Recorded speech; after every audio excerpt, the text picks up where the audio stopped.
DraftKings Sportsbook is the number one place to bet touchdowns, and new customers can bet $5 and get $150 in bonus bets if your bet wins. Download the app and use promo code PFTLive when you sign up. DraftKings Sportsbook, the crown is yours, and as always, please bet responsibly, only with money that you are prepared to lose. Because if you listen to someone like me, you probably will.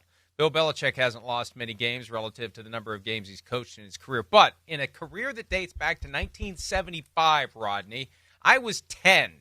He started coaching then. He coached every year from 75 to 2023, never at the college level. And then out of the blue yesterday, I had to make sure it wasn't April 1st, Bill Belichick interviewed for the North Carolina vacancy, and then Pat Forty of SI.com reports that he has genuine interest, Belichick does, in coaching at the college level. I don't know what's going on here. But the idea of Bill Belichick coaching college football, especially with all this NIL stuff, I don't know. Maybe I'm missing something, but I thought this guy is NFL and NFL only, especially when he's trying to catch Don Shula. Yeah, and the thing about it, the first thing that came to my mind was when I read this, I said, okay, coach is a teacher. He's a coach. He wants to focus on the fundamentals. And then I started thinking like you. First thing I started thinking about, NIL. Will he have the patience to get on a plane, go to these kids' house, sit in their living room, and try and basically beg them to come to the University of North Carolina? I wouldn't say Coach Belichick has that level of patience, but he does have the level of patience to coach these guys, to make sure that they understand the fundamentals and to build a team. And maybe this is a message to the NFL owners. Maybe he's saying, hey, I'm going to coach. If you want me, hey, you better get a chance. You better, try to sign me now. You better reach out to my party right now. So maybe that's something like that's going on, Mike. Well, and that's a great point. There's always something beneath the surface, and he's very strategic, as you know. There's a reason for everything. There's a plan for everything, and it's usually a pretty good plan, even if it gets into the gray areas of what the rules allow. That's fine. That's being aggressive. That's being a good tactician. And the reason to be out there now, we're talking about it. Owners now, the Bears are the exception. Firing Matt Eberflus last Friday when they decided they're going to make a change after the season. Anyway, let's go ahead and do it now. Other teams, other owners know they're going to make a change after the season, but they're not implementing it now. Those guys that get fired Sunday and Monday when the season ends, that just isn't some spontaneous decision. They've known, and they've delayed implementing and announcing it. So for the owners out there who know they're going to be changing coaches, or for the owners out there who might be thinking about changing coaches, this is just a clear reminder, hey, not that we needed one, I'm in play. Here I am. Because you're never going to use a college job as leverage for a pro job because these jobs are all going to be filled before the NFL jobs are open. But we know there's always stuff going on behind the scenes. And there can be talks behind the scenes. He's eligible to be interviewed by anyone right now. And it wouldn't be impermissible for a team that has a coach currently employed to have a secret meeting with Bill Belichick.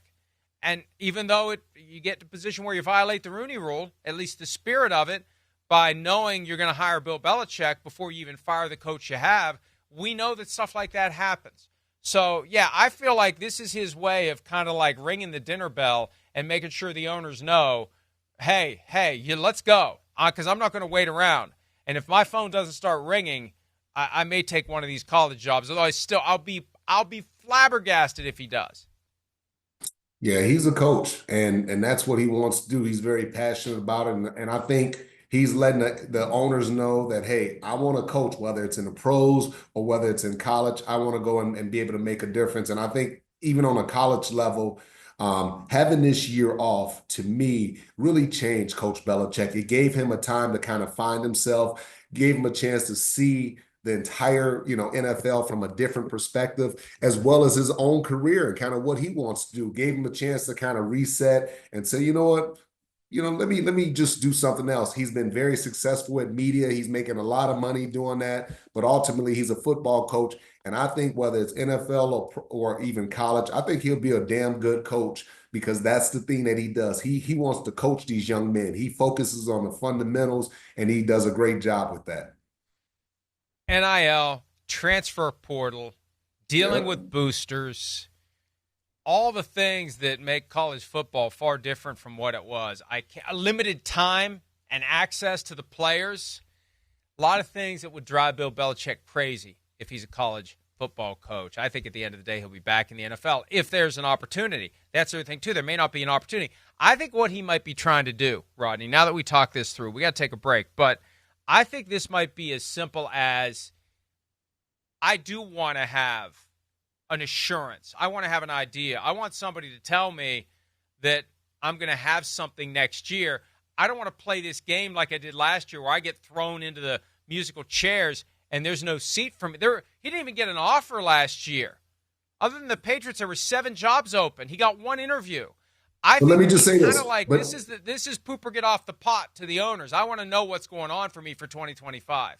But like I said, this is the best thing that happened to him because people got a chance with all the platforms that he's on, all the biggest platforms from McAfee and Inside the NFL and ESPN, all of the Peyton Manning stuff. People get a chance to see what we see from Bill Belichick, his personality. He's a lot softer. He's showing a softer side. He's smiling. He's laughing. He's cracking jokes. You get a chance to see how smart, how detailed he is. And this is the Belichick that we love, a Belichick that you guys never really got a chance to see. And I think his message now by interviewing for this college job is, hey, owners, come get me now. Come line something up now because I'm not going to wait around. I'm not going to get caught with nothing for 2025. And if you don't call me sooner than later, I'll just take one of these college jobs. I think that's But even if he doesn't, Mike, he's still got 3 or 4 media jobs that he's doing, and he's making millions of dollars. So he wants a coach. I know he wants to coach, but it has to be the right.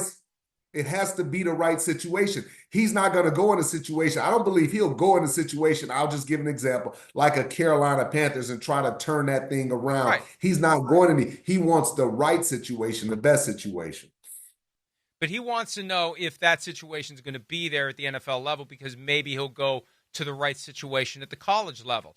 And, hey, Bill, we got a vacancy 30 miles up the road. You want to come to West Virginia? Talk to your buddy Nick Saban. He coached there at one point as an assistant. Not a bad spot, not a bad program. Better than North Carolina, frankly. We beat them last year in the bowl game. Come here. Not North Carolina. All right, let's take a break. More PFT Live right after this. Hi, it's Mike Florio. Thanks for watching PFT on YouTube. Hit subscribe for the latest news and analysis from Pro Football Talk.